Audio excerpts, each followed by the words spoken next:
All right.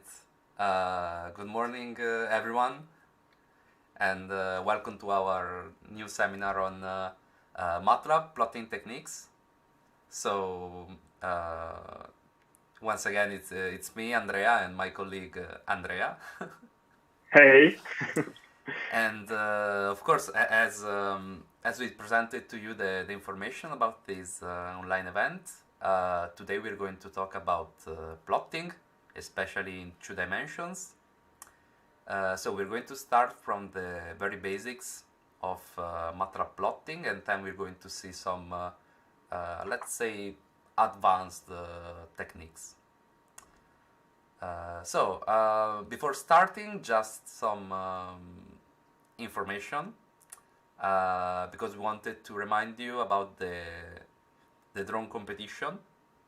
That is an event managed by the MathWorks, by the MATLAB students of Naples.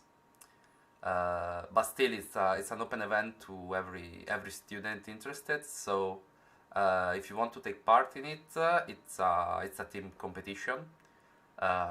If we organized a team from University of Bologna, it would be very interesting, very fascinating. So, if you want more information about that, you can always contact us or see the information on the Facebook page that we published yesterday. And I think that's all about the introduction. Andrea, what do you say? Yes, exactly. If you are interested in this competition, we welcome you to join us. And yes, if we can create a team, it will be really great. And what else? I think nothing. So break a leg and have a nice time here in this event. Yes, of course. I hope they learn a lot from today. All right, so I think we can dive in.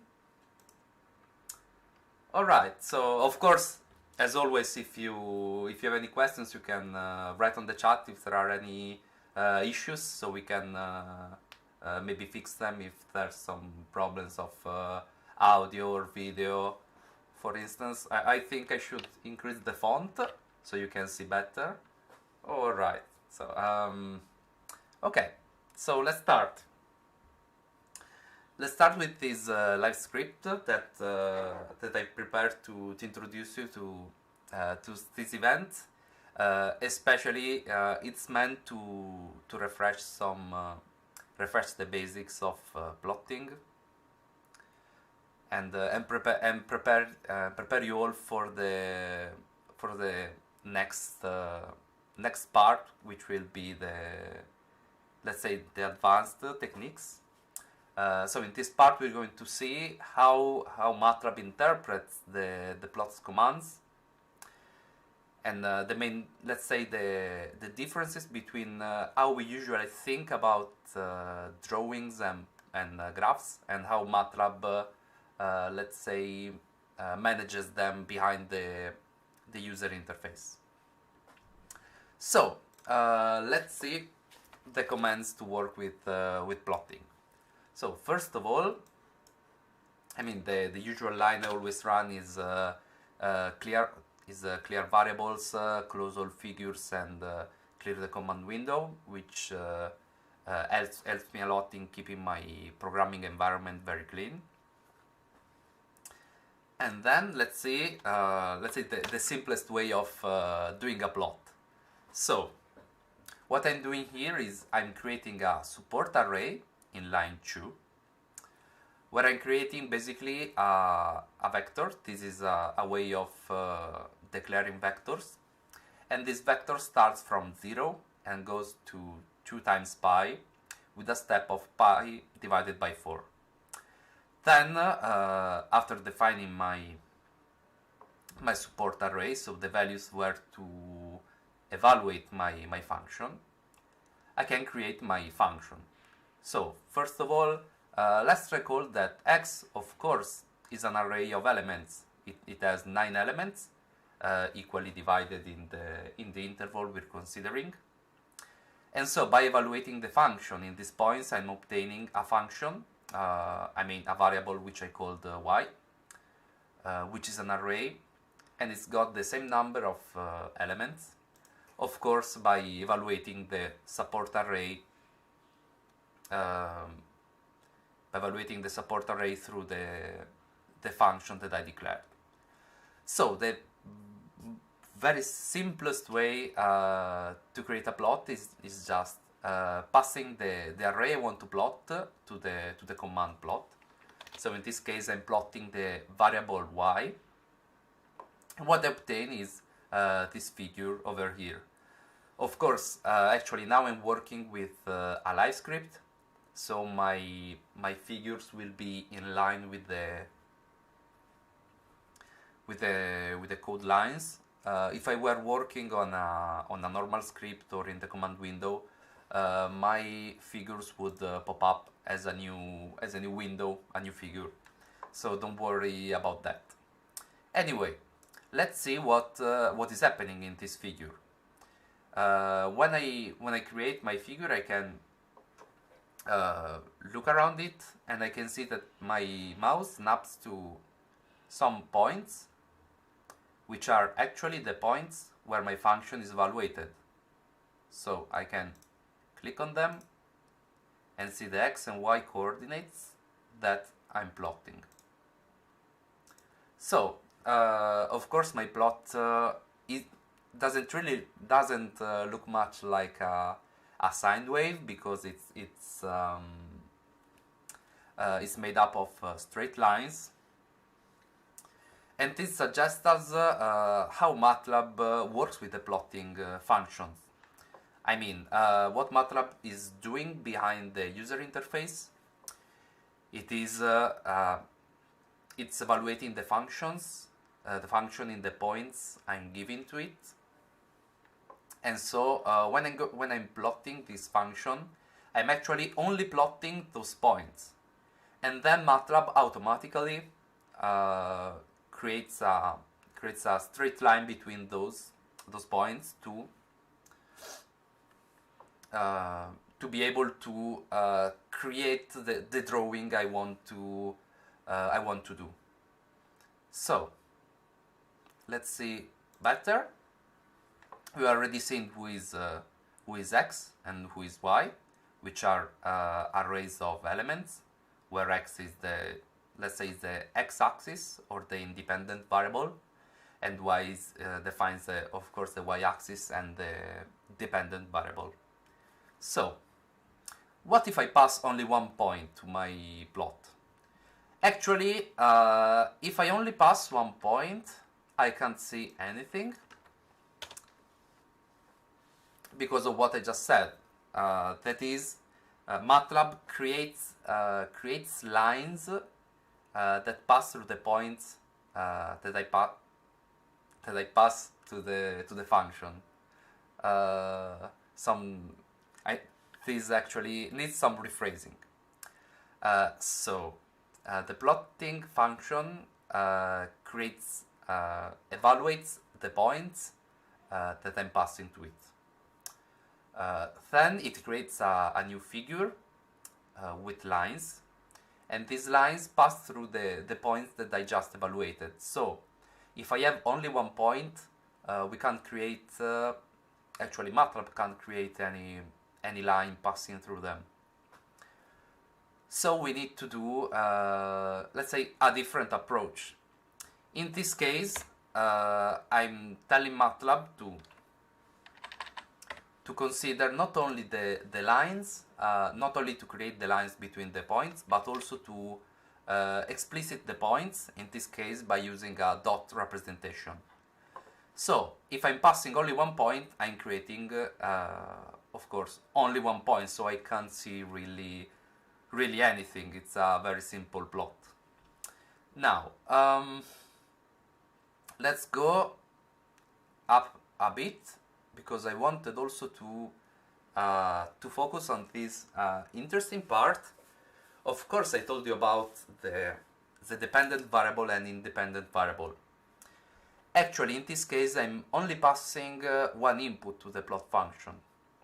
So I'm only plotting y, and I'm not plotting y versus x. So what is the x-axis? The x-axis, if the plot only receives one input, is actually the number of elements inside of my function. So in this case, as y has got 9 points, what I'm plotting is the value of the elements of the array y and their first coordinate, or called the x coordinate, is given by the value, the position they have in the array, because we recall that arrays in MATLAB start from 1, so the first value of y will be positioned in the first component, in the first coordinate 1, and so on until let's say the length of the array y. So if y has got, for instance, 20 elements, the x-axis will go from 1 to 20, and the elements will be plotted in the, let's say, in the natural numbers. So this is, as I told before, it's a very simple way to plotting, not the most effective actually, because we don't have, let's say, particular information on the independent variable. So let's see in a more interactive way what is happening. Here I created a little animation for you. This is actually not the simplest of codes, so don't really worry about it. What is, let's say, in a few words, what is happening is that I'm creating an object which is an animated line. Then I'm adding points to this object, let's say as a queue of plotting, and then I'm cycling through the length of the array x, so the independent variable, and each cycle I'm, let's say, I'm executing the queued elements. So in this case I'm plotting the first element, then I'm plotting the second element, and so on from 1 to the length of the elements. So I wanted to create this plot because I wanted to show you what is what's happening behind MATLAB. So this is just an animation, of course, but what's happening is that MATLAB is evaluating point by point and then creating lines that pass through these points, which is actually what I explained to you before, but I really hope that now it's a bit more clearer. So actually in a different way, we can not create the lines, but just the points. So we can see what points are evaluated and where they are placed. So in this case, I'm not plotting the line, and I'm only plotting the points. So let's go on. This is actually, I think, a very interesting part about plotting, not only in MATLAB but in all of computer science, because actually it's actually impossible to represent an infinite amount of numbers. So let's say with an infinite resolution, also called, I'm talking about irrational numbers. So in computer science and in MATLAB, what we need to do is to create a discretization of the numbers we want to plot. In this case, for instance, I'm creating a support array with a resolution of pi divided by 400, so a very large array of elements, and then I'm evaluating the function in these points and plotting them once again in an animated way. So let's see what's happening. What I'm seeing is a much better representation of the sine wave. Of course, as the number of elements goes to infinity, I will be plotting exactly the sine wave. But of course, for practical results, in practice we can't have an infinite resolution with any arrays, any sampled signals, etc. And so we need to set for a finite amount of numbers. But of course, for practical approaches, for practical reasons, we are really close to the actual sine wave function. So we actually, I mean, this is a, let's say, a very accurate representation of the sine. Actually, between all of these points, maybe I can even show you. Between all of these points, of course, there is a line that connects them. I'm zooming, but actually, probably I put so many elements that I can't see them. But still, what is happening is that between each point there is a straight line that connects them. But as the density of points goes up, let's say to infinity, this approximated representation grows closer and closer to the real function. So this is actually to, let's say, to give you a clear approach to the difference between let's say continuous representations, which cannot in any way defined on computers, and discrete representations, which is what is happening on MATLAB. So as we can see, of course, the same result without the animation can be obtained by simply plotting the function. In this case, of course, consider that in this case we are considering both the x elements and the y elements of the array. So of course the sine function, let's say the sine function we're plotting has got its domain between 0 and here I consider 2 times pi, so 6 and something. If we didn't give to the add points function or the plot function over here the x-axis, we would have obtained a function that goes from 1 to let's say to 801. So we would have represented the values of the array, but not, let's say, the function as we evaluated according to the support array. So a different way to represent these discrete functions, especially if you want to underline that the function we are describing, we are plotting, has got a strong discretization. A common way, and in my opinion very effective, is by using the stem command. The stem command allows us to plot points, and it adds a line that connects them to the origin, to the x-axis. So in this case, what I did was recreate the support array with a high resolution, and then undersampling this support array. So I'm not considering all the points that I created, but only one every 15 elements.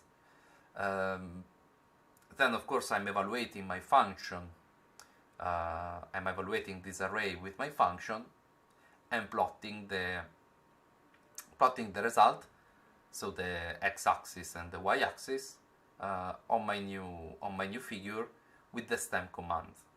Actually, this is mostly a graphic, let's say a graphic trick, because if we didn't give that undersampling, we would have obtained a very dense figure.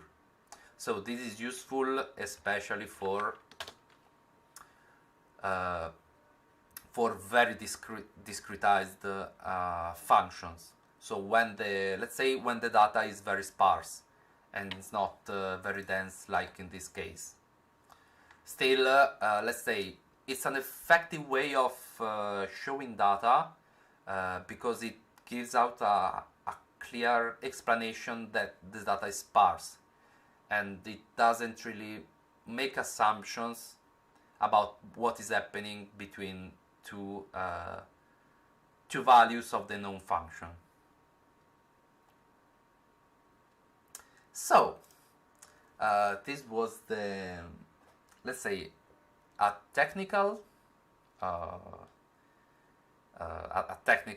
introduction to let you understand how MATLAB works with the plots, and so we have let's say more flexibility in commanding MATLAB and controlling the plot routines.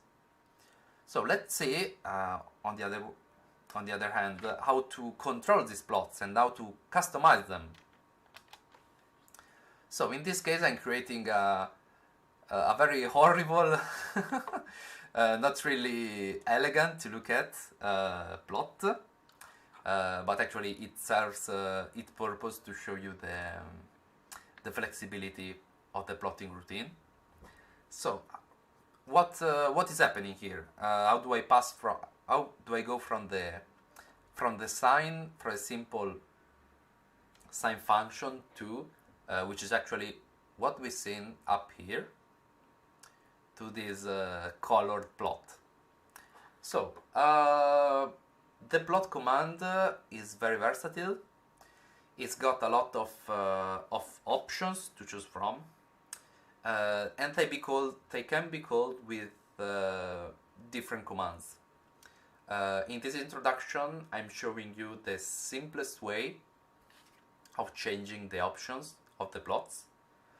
Later we will see a more elegant, I mean a bit more complicated, but in my opinion more elegant and much more flexible way of controlling these properties. As I said, the second way is, in my opinion, it's a bit more advanced, so let's start from the basics. So, the plotting routine, as always, when in doubt, we should go to the documentation by typing doc plot, for instance, so we can open the documentation related to plots. And of course we can see all of these examples, all of these options, so we know what to choose from.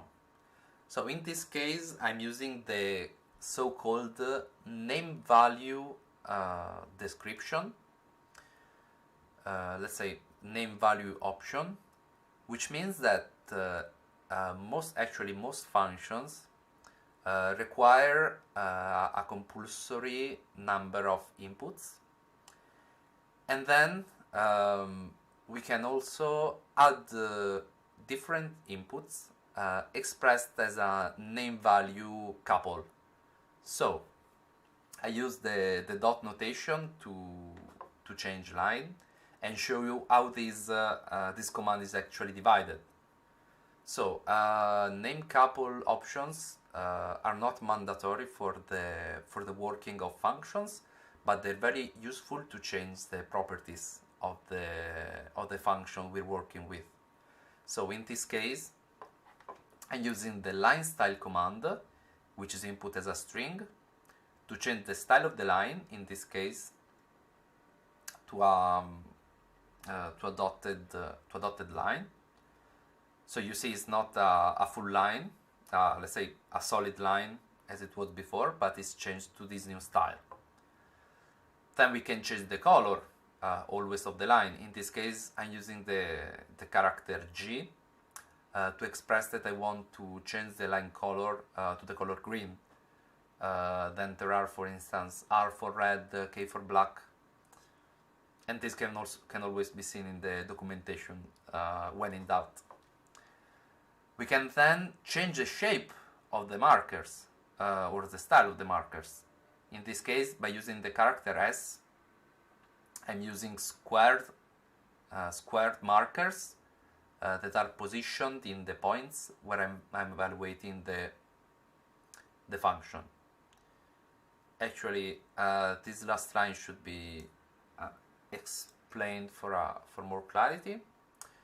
So right here, I'm changing the properties of the markers. So I'm changing the shape of the markers, the size of the markers, so marker size 10. Then what I'm doing is I'm changing the edge color of the marker to blue, so the edge of the marker itself. And then by changing marker face color, I can change the inside of the marker. Otherwise, I would have had a square marker which is empty on the inside. So I would have only the borders. In this case, I chose to show you how to input a different way of defining colors by giving out the RGB triplet. So you know there are 3 ways of selecting colors by going by heart and remembering that G is green, blue is B is blue, etc. By considering the RGB triplet, or by inputting the hexadecimal, the color in the hexadecimal format. So 3 different ways of selecting colors. Of course, the RGB triplet gives, of course, the most versatility. Then, even though my function is actually a bit dense in that evaluation, by using the command marker indices, I'm defining which markers I want to show. In this case, I'm only showing 1 out of 3 markers. So the first one, the third one, the sixth one, etc. So this is actually, let's say, the most interesting options that we use in plotting to have great versatility. Then, going on, of course we will see something more in detail later, but for now we have all the basic knowledge to create custom plots.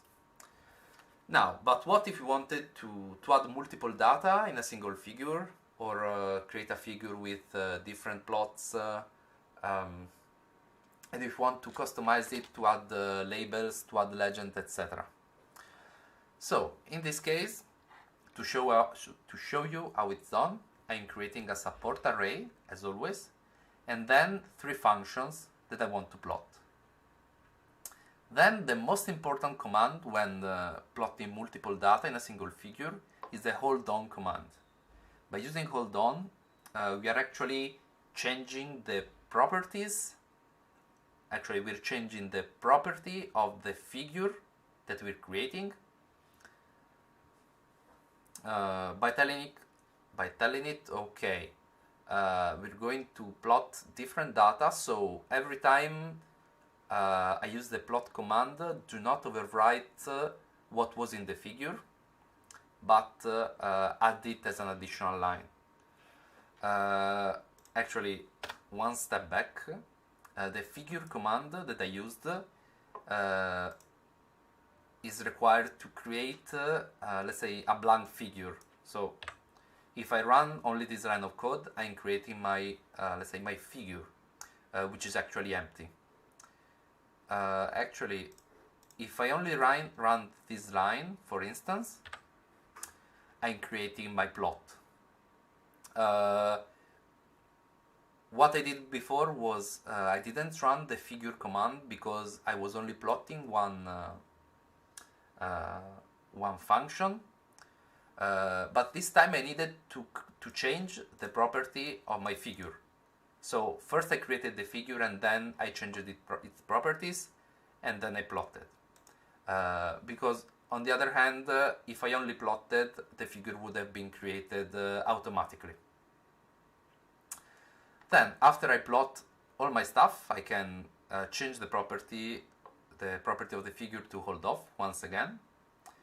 And then for, let's say, for clarity, for a more pleasant figure, I can take out the box of my figure. Let's say, just to show you what I mean.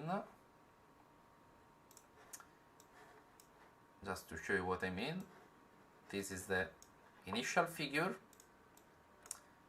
and this is the figure without the box and with a grid.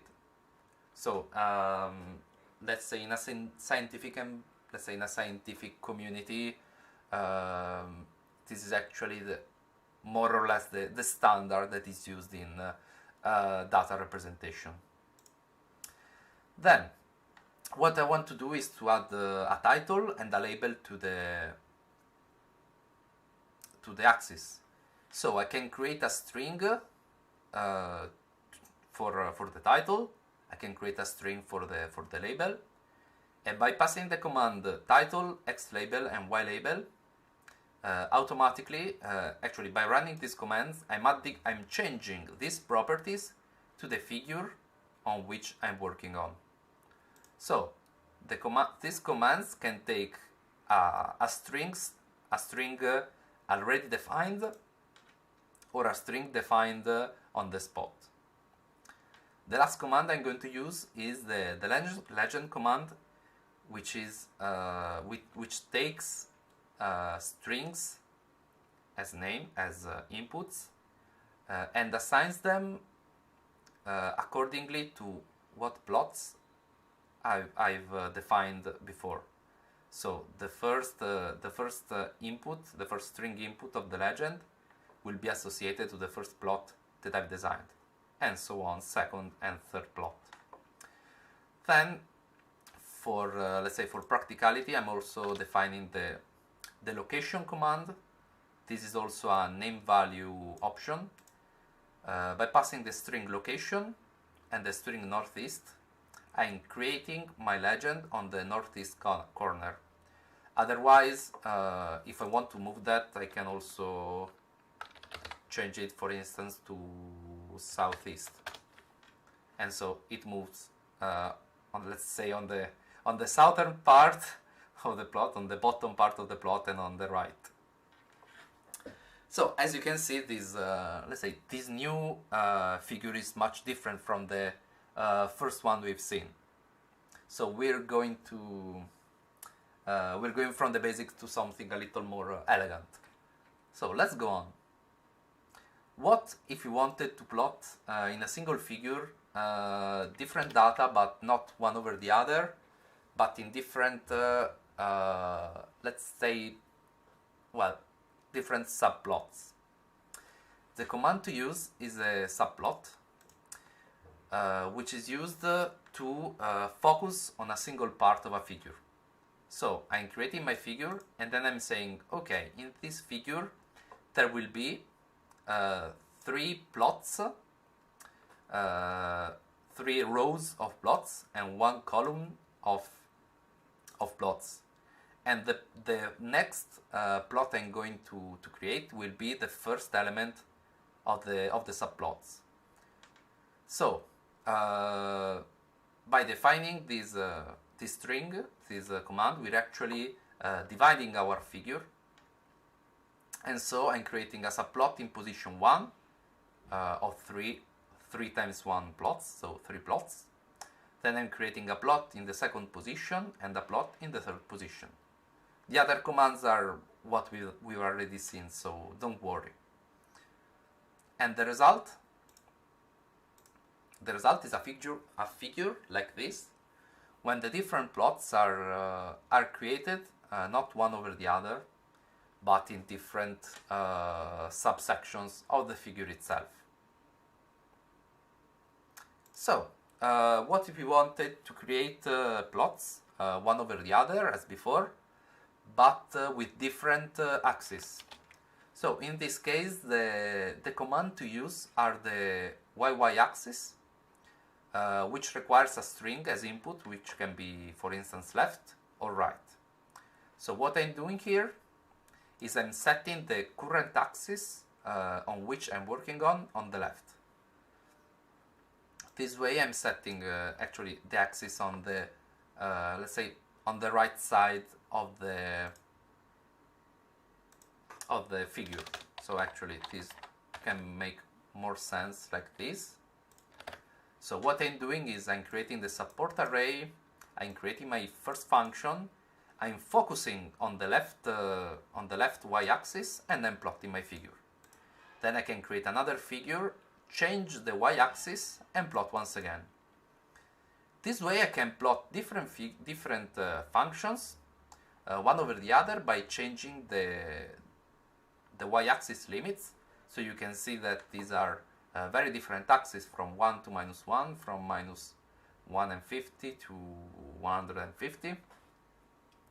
But this way I can actually represent very effectively data that are not consistent with one another. So much more flexible than the single plotting one over the other. So let's go to something a little more colored and let's say exotic. So the plot command is very useful, very flexible, as we've seen. But in this case, we can see that there are options to create more effective plots automatically. In this case, of course, these are the usual commands that I use to create the support array and my functions. And then I can use, for instance, the bar command or the stem command, which we've already seen. The bar command is a function to create a bar, let's say, an histogram actually of elements. The bar command simply plots our functions in the time domain. That's actually not in the time domain, in the index variable we defined. Actually, I wonder if this works. It should really be. It should do. Yes, of course. It plots my function accordingly to the first component we've given to it. But the values are filled with a bar, so we can represent a variation in time, but not as a stem or as a continuous function, but by considering bars. It can be useful in certain applications to show, for instance, I don't know, the filling of something that depends on a function. Now, this is actually something that would require a lot of explanation, so I'll just say that this support array is just is a MATLAB function to create arrays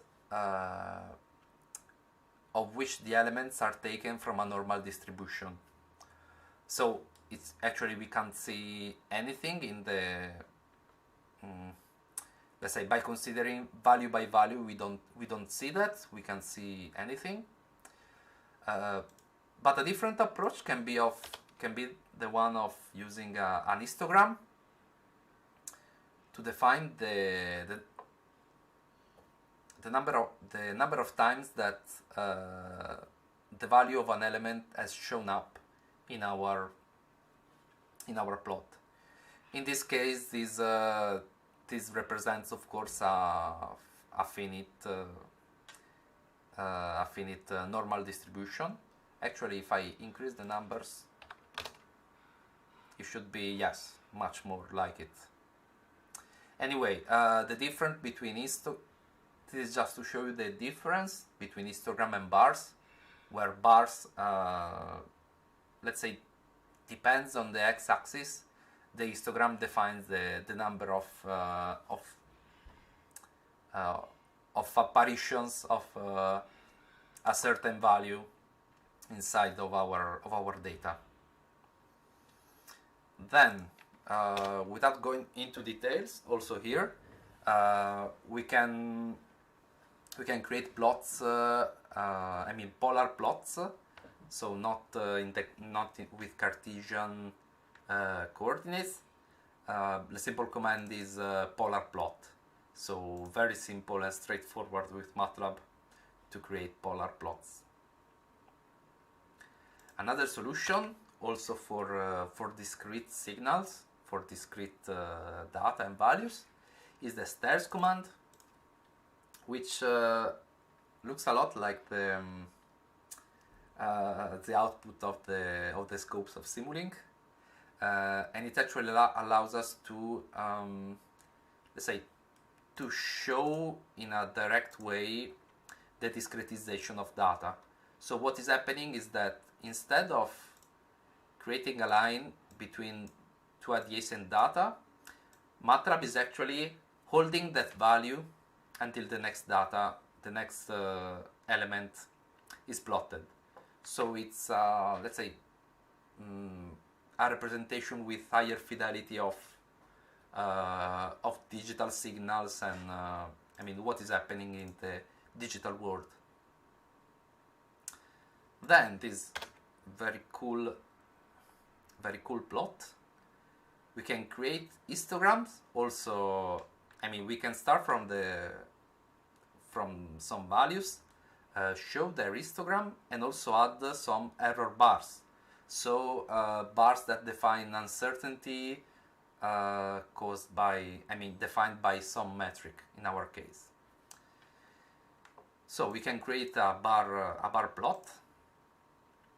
And then to add error bars, the command is shown in line 146. And this kind of representation requires the x data, the x values, the y values, and then two additional inputs, which are the, let's say, the low distance and the bottom distance and the high and the upper distance, which are defined over here as values for each point.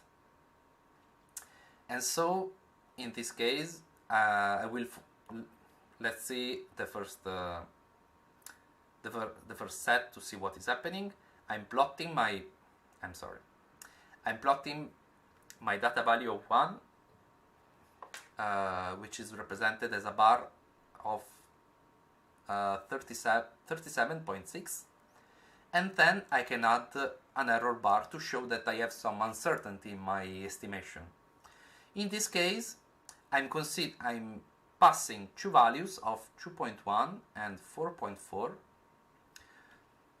to tell MATLAB that my error bar is centered in the value of data, of course in position x, and then the lower end of the error bar goes as low as, in this case, R low.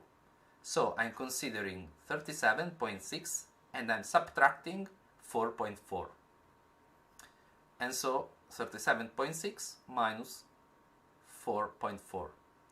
Then the second, let's say, extra input is R high, and is the value,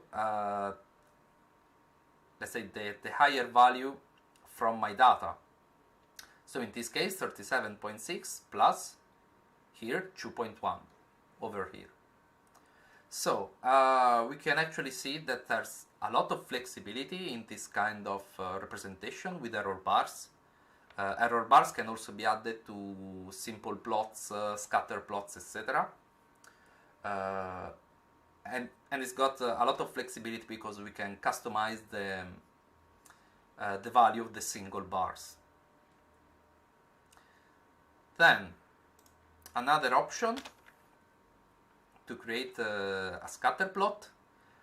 Scatter plots can also be created by plotting values and then by passing a no line option, so line style, setting the line style parameter to the non-value, so no line between the elements, and setting a shape for the markers. But in a more efficient way, we can also straightforward use the scatter command. So by using scatter, we can plot the scatter between x and y elements. So for instance, if there is some noise between data, if there are uncertainties, we can show clearly what is happening. Just to show you what would happen if I consider plot, I wouldn't see let's say, the scatter behavior. This is not an effective representation of data, while this one shows me that there is a general trend through the data and then a dispersion around that trend. So, additionally, I think this is the last one. Yes. But then we can have some coffee break. So this is let's say, the last representation we're seeing today, which is more or less a three-dimensional representation, but still I wanted to show you because it can very much effectively be seen from the top. So for a practical approach, it's a two-dimensional representation. So what I need to do to plot a vector field is I need to create support arrays in the x and y dimension, or of course if my vector function has got more than 2 dimensions, actually this, let's say, solution is still valid, but it can't be represented. But we always start from the support arrays, and from then we need to pass them to the mesh grid command. The mesh grid commands takes input arrays, the domain of the function as an input, and creates 2 matrices that we need to plot functions in 3 dimensions. What we can do then is evaluate our function. So the value of our function, let's say in the 3rd dimension, is dependent on the values on the x and y axis, and then the command to create our plot is contour. So let's see what is happening. With contour, we're creating the isolines that define our vector field. Of course, we can also control the number of isolines. I used 30 because I believed it was more effective. And then we can also add a quiver plot. A quiver plot that allows us not only to evaluate the, let's say, the isolines of our vector field, but also their direction. In this case, actually, I'm not showing the quiver plot of the vector field, but its gradient. Its gradient is defined by using the command gradient, of course, and passing as input the value of the function. As the gradient only depends on the function itself, of course. Actually, the 2nd and 3rd input are the values between which I want to evaluate my gradient. Then the command to use is quiver. Quiver allows us to define the domain on which I want to plot my quiver plot, and then the initial and final value of the different arrows that I want to represent. So, as I used the hold on command, actually I can do this, I believe. Yes, I can represent, for instance, only the gradient of my function, but it's not very clear.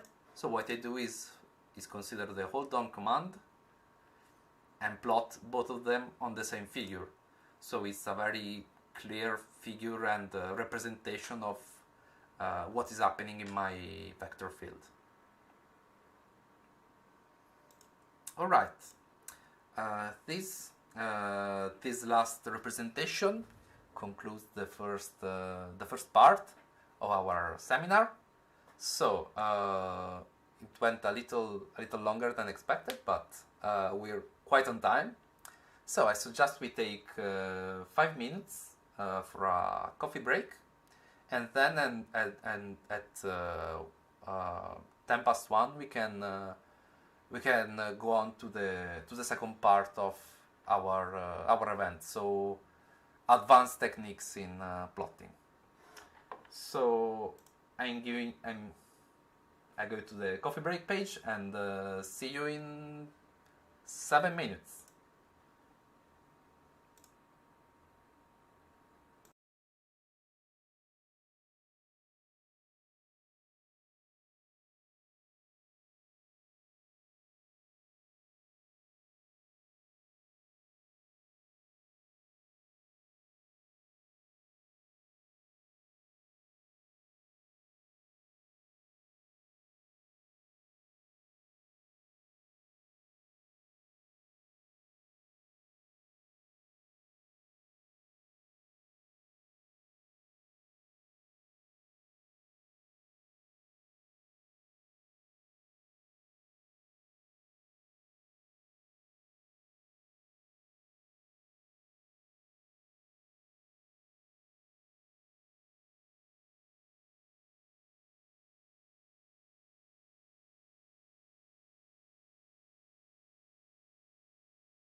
Alright, we're back.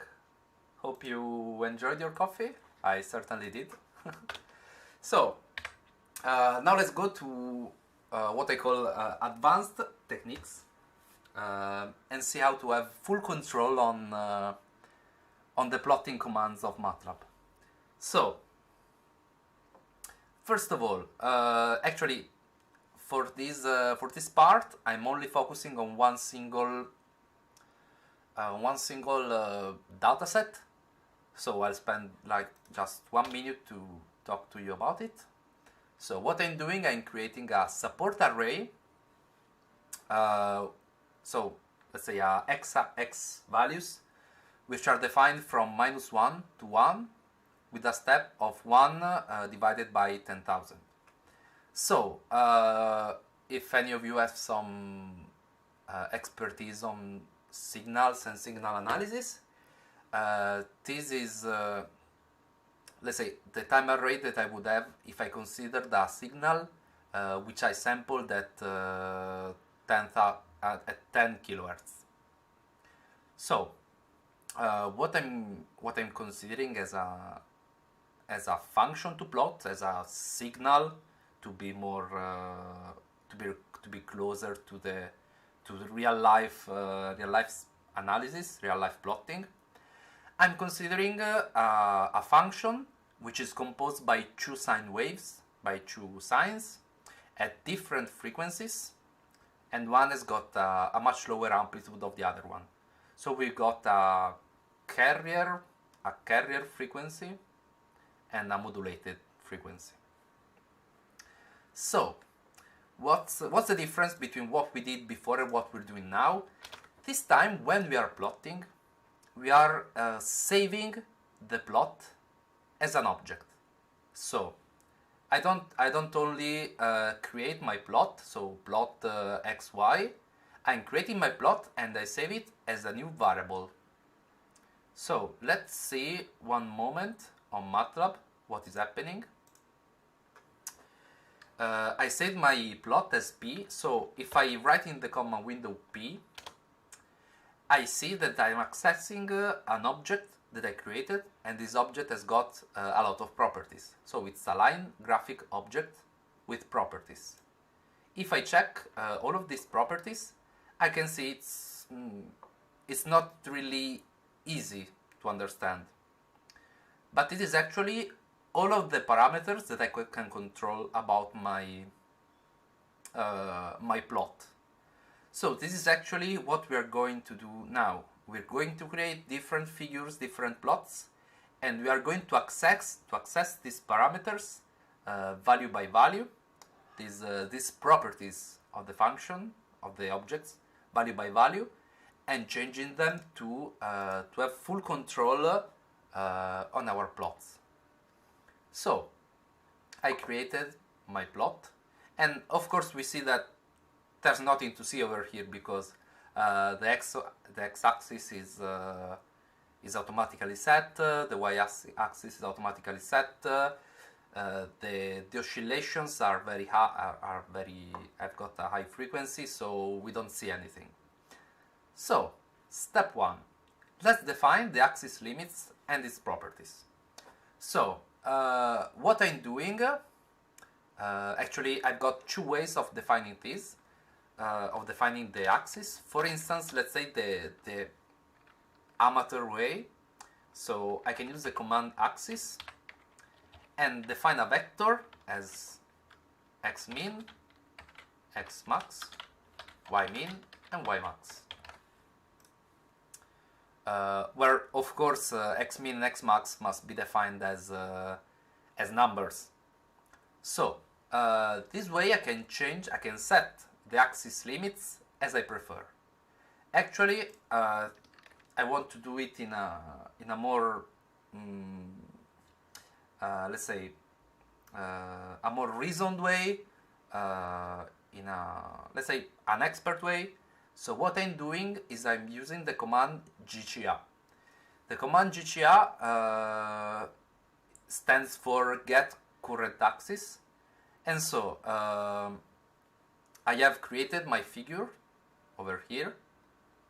So figure and plot. So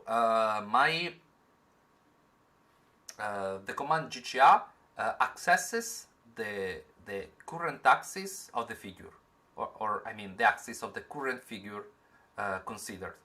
So I'm saving this as AX. So if I go back to the command window and I write AX, I'm sorry, this was an error on my part. If I go on the command window and I type in AX, I can see that I have created a variable axis with different properties. So I can see all of these properties and I can access them by typing AX dot the property. For instance, ztick mode, x dot ztick mode. I can see that I can access it and I can change it. For instance, from auto to manual. So what I've done now is I have changed this property of the axis. And this is actually what we're going to do throughout this second part. So I'm saving my current axis as a variable, and then I'm accessing the property xlim of my variable and setting it to a value that I want. So in this case, I'm setting the limits of the x-axis from minus 0.05 to 0.05. And then I'm also changing the y limits from minus 2 to 2. So this is the new figure we have. Additionally, I might want to use the same font throughout all my documents, throughout all my plots. So for instance, I might want to change the font of my the font that is used to define the ticks, so all these values. So in this case, I'm accessing the property font name and I'm setting it as Times New Roman. Of course, there are actually a lot of different fonts we can choose from. So I think the first step is done. We started from an unintelligible figure of high frequencies, of high oscillations of a plot, and we changed it to a more manageable figure. So now we can see what is happening. We can see in detail a smaller axis of the figure. So what if we wanted to change the position? If we wanted to change the position of our axis. So the first two commands I actually used to change the tick's direction and the length. So these are the ticks of the figure, and we can change their length. This is actually, I mean, is not really, let's say, an important part of the plotting. I mean, the standard values are usually okay for our plots, but still I wanted to show you that this is also a possibility to change. Then, for instance, I wanted to change the font. Always use, I mean, keep using Times New Roman, but change the angle to italic. So set the italic font, the italic parameter for my font, and then move the position of the axis. So in this case, I'm accessing the property y-axis and x-axis location and changing them to origin. So the new axes aren't on the sides of the figure, but pass through the origin. Then, actually, I'll show you what happens if I don't consider these parts. Sorry. All right. Okay. So I didn't change the x-tick and y-tick properties. So what is happening is that my figure is a little bit messy because I got a lot of them, and they go over my plot. So it's not really clear to understand this figure. So what I do is change the x tick and y tick parameter to remove most of them and have less of them. So my figure can be read in a much more clear way. So less ticks for readability, actually. Now, of course, the readability is increased, but we can't really see anything, let's say, interesting in this figure. So let's keep going on with more additions. So let's make it more elegant. So as before, we can remove the box of the figure, and add a grid to improve readability. So this is actually a step we've already seen. Very simple, very straightforward. We're just accessing the properties grid and box of the figure. And so once we've done that, we can go on. For step 3, I wanted to show you how to set the titles, how to set the title and the labels. So in this case, I'm using a title which is not really cool. I mean, what I told you before was we can use the command title. We can pass to the command title a string and create a title. But what happens if the title is too long? We can pass a string to the title and create a title that goes outside of the figure, so we can't really read it. What we can do instead is to create a cell array like this of strings and pass this cell array to the command title. In this case, every element of the set of the array that we're considering will be on a new line. So this is the first element. So this is a very elegant signal plot, but unfortunately the title is too long. Then, second line, therefore we can use a cell array to start a new line.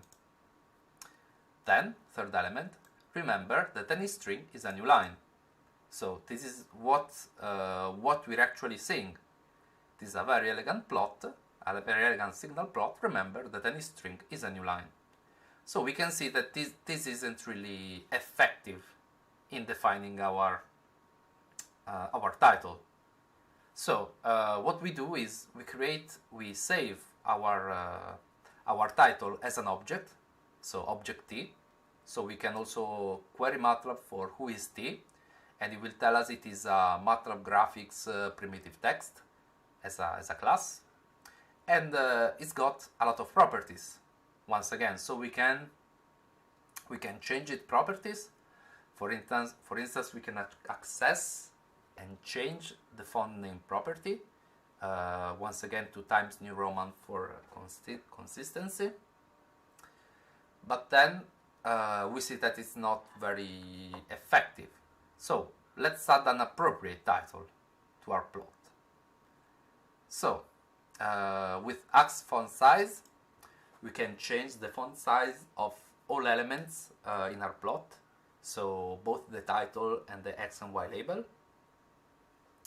Then we can access the object t that we have created, I mean without deleting it. So we still have that t is the title that we created over here. So t is a title with this very long string, but now we're going to change it without overwriting it, so without removing it.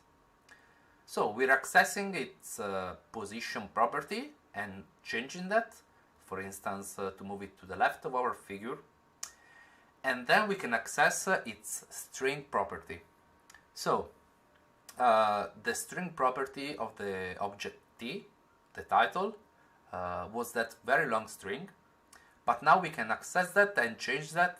I mean, we can change that in a very straightforward way by inputting a different string. So the new title becomes this new string, which is very elegant plot, or is it? And so we have completely changed our let's say our title. This last command, horizontal alignment, is simply a way to command the position of the plot of the title. It's actually how it happens with normal text, for instance, where we can have the left alignment, center alignment, or right alignment. I mean, this command in line 37 and this command in line 35, they just go hand in hand in defining the overall position of the title string. Alright, let's go on to step 5. Now that we have defined the title and we can see our plot, we have defined the ticks. Now let's set the axis labels and their properties. So we have already created the AX object, so we can access its X label property.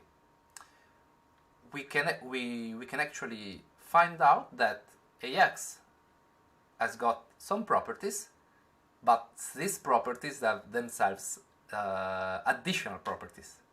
So what is happening here is that I'm accessing the AX object.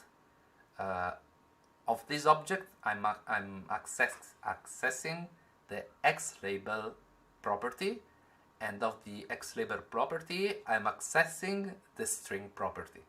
So it's all nested inside the AX object. So what I'm doing here is that I'm overwriting, I'm changing the property string of the X label to time vector, and in my case unit of measure, the seconds. Then what I'm doing is I'm accessing its position to move it around in the figure, otherwise it would be in the center. Then I'm accessing once again the alignment to have a better control on the position of my X label. And then I can change its font at will. The same I can do for the Y label, just I'm also adding a rotation to the text. So for instance, the result is this one. Now we can see that we have defined these labels. They are somewhat effective in defining our axis. The reader can see what the axis mean, but actually I think we can do even better. For instance, the y-axis, the sample values string, in my opinion, isn't really much clearer than before. So, for instance, I don't like what I did with my string, so I can access once again its properties and change them. For instance, I can change the position and turn back the rotation to 0, so an horizontal text. So what I obtain in the end is these axes and these labels. So after these five steps, we can see a very different plot from the first one that we created. But still there are some parts that can be improved. So let's go on in changing it even more. So for instance, I can see that over here my plot goes over the X label, so it can be hard for a reader to understand and see clearly what I'm plotting. So what I want to do is I want to access the first plot, the original plot that I created, which I had saved with the variable p, and I'm accessing its parameters and changing them. For instance, I'm changing the line style to a dotted line, and I'm changing its color to black. So this is the RGB, this is the RGB, the RGB triplet to define my color. Otherwise I could have just said p.color, so access the parameter color and assign it as a string k, so the black color. These two, line 51 and line 52, are actually the same definition. So we can see that now our plot is a little bit clearer, because the plot doesn't go over my text now. But what if you wanted to make annotations or to underline some values or some data in our plot? To do that, I don't want this one. To do that, we can add additional plots. So to increase the clarity of my plot, I can set the overwrite option off, so hold on, and then I can create an additional plot. So a new plot where I'm plotting what? I'm plotting the time vector and the signal once again. This time I'm defining the marker at will, so I'm defining the marker as a circle, I'm coloring it as black, and I'm decreasing its size. Then I want to avoid defining a line style, so I only want to plot the lines of the plot without a solid line passing through the dots, through the markers. So by setting the line style to none, I'm actually clearing the lines from my plot. And then I want to fill my marker with the command marker face color and setting it to black once again. Now, what would actually happen if I plotted this one, if I plotted this part, is that I would have a very large solid line of a lot of dots one over the other, because as we've seen, we have sampled our signal at 10 kilohertz, so this wouldn't really be an effective representation. To make this an effective plot, we will now do what is usually done. It's sometimes done in signal analysis, which is undersampling. So we are recording our signal at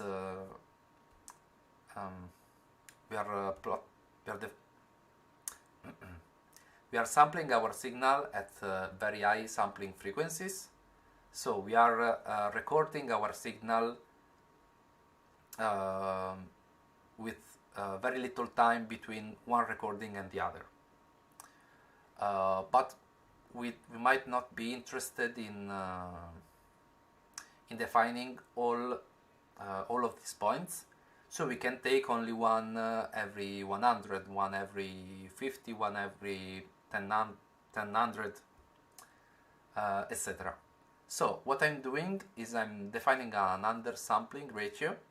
So what I want to say now is that, okay, I want to take only one every 70 points that I have defined in my function.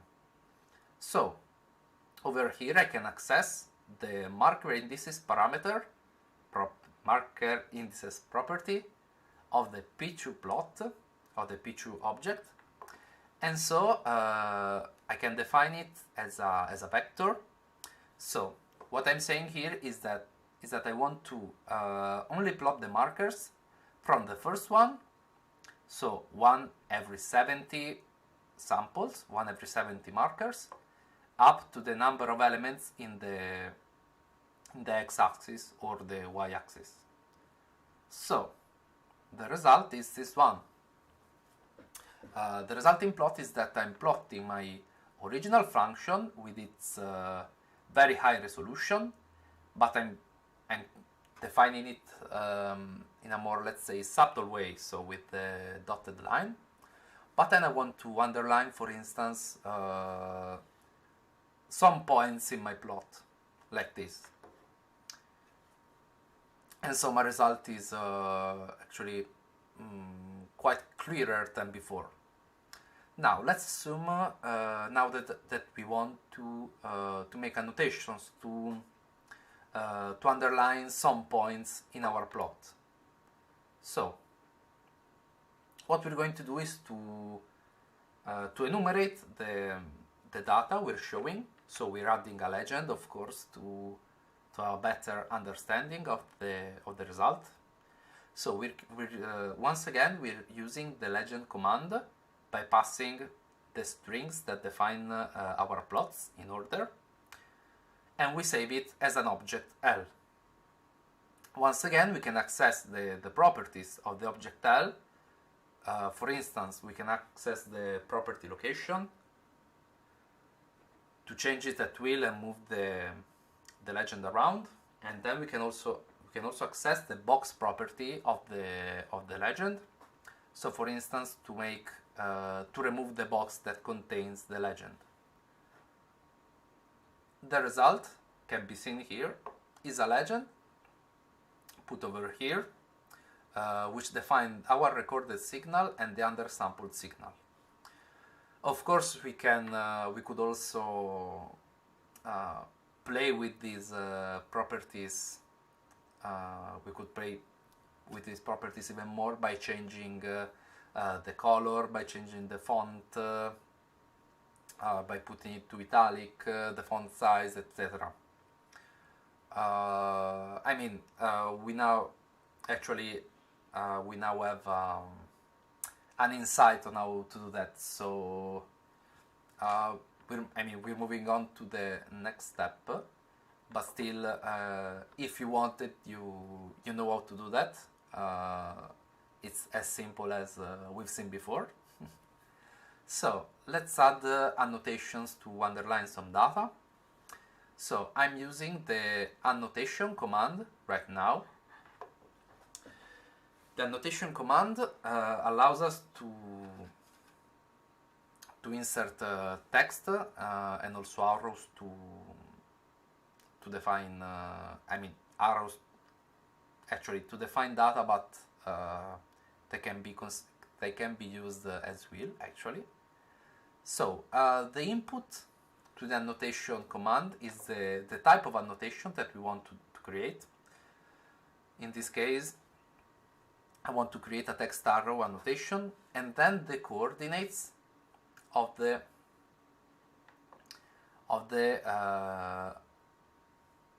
ends of the arrow that we're creating. So in this case, x and y are the x and y components of the arrow I'm creating, and then I'm creating another annotation with different coordinates. Then, as I saved my first annotation as an object A, I can access its properties and change their values. For instance, I can change the string value, so I can define a string to show. I can change the font, put it in italic, and then change the vertical alignment to have a better control on its position, for instance. Now, this annotation is put in the first components of the arrows, and we can see that the result is is effective. I mean, we have added some text and some arrows to have a better explanation of our data instead of adding them later with other softwares, for instance. So we could also leave the plot as before, but now we have an example on how to add annotations and let's say new definition inside our plots to show what is happening in some particular parts of the figure. So actually I want to take this one out and also this one, so I can show you the difference between them, because oh no. Alright, so this was the plot, the first plot that we started from, and this is the last plot that we obtained. As you can see, there's a very great difference in the two plots. More importantly, let's say in an aesthetic way. I mean both in an aesthetic way and in a practical way, because the first plot is a lot simpler than the second one, but it contains much less information. It's a nominal way that MATLAB creates plots and figures, but it doesn't contain as much information as the right one in terms of labels, of annotations, and additionally, of course, while the first one can be, for instance, put in a presentation, in a paper, in a thesis, in my opinion, having much more control on the plots and on the graphics of the plotted results is a great way to create effective presentations and to show data to other people.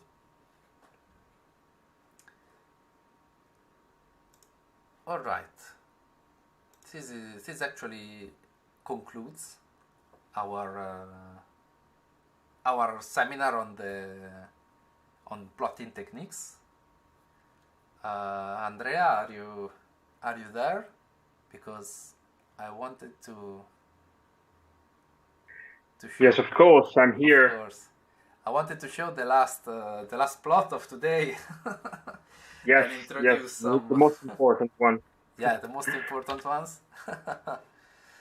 So this is a little plot I created for today. Because today is our last event of the semester. And then we all got exams, so we're going back to events after the winter session of the exams. Anyway, before concluding and saying happy holidays to everyone, we wanted to briefly introduce you to a winter contest. We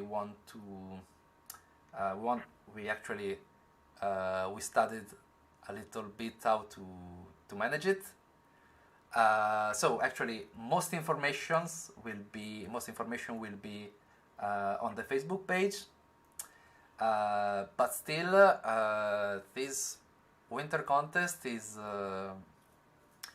meant to be, meant to be done after today's seminar, because we introduced all the commands for plotting and how to manage data to create, beautiful plots. And so actually I'll leave you to the introduction that will be written on the Facebook page. But still, the concept is that we're giving you the script to create this Christmas tree, and we want you to put on decorations on that, so Christmas balls and gifts, snow if you want, all the decorations you see fit.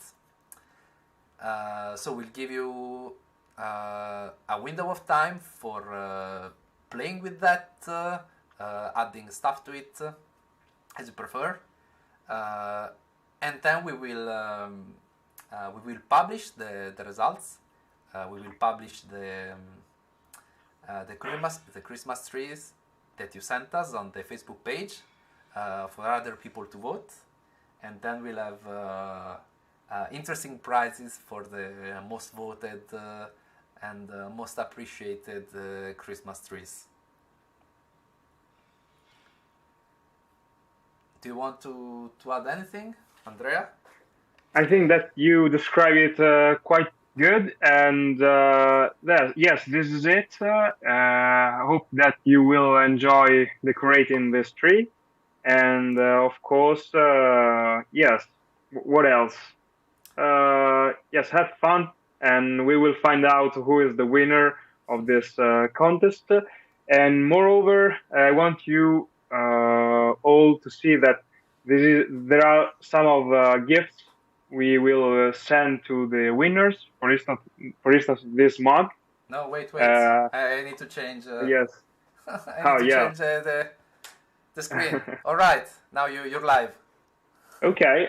For instance, this gift is for the winners is a mug, or also the sunglasses and the t-shirts. So please join this contest and good luck to the winners. All right. So I think that's it. We can conclude our seminar, and I think we can say happy holidays to everyone. And of course, we'll keep managing the Facebook group. And so, see you soon. Write to you soon, and see you next year. See you guys. Have a Bye, nice everyone. holiday.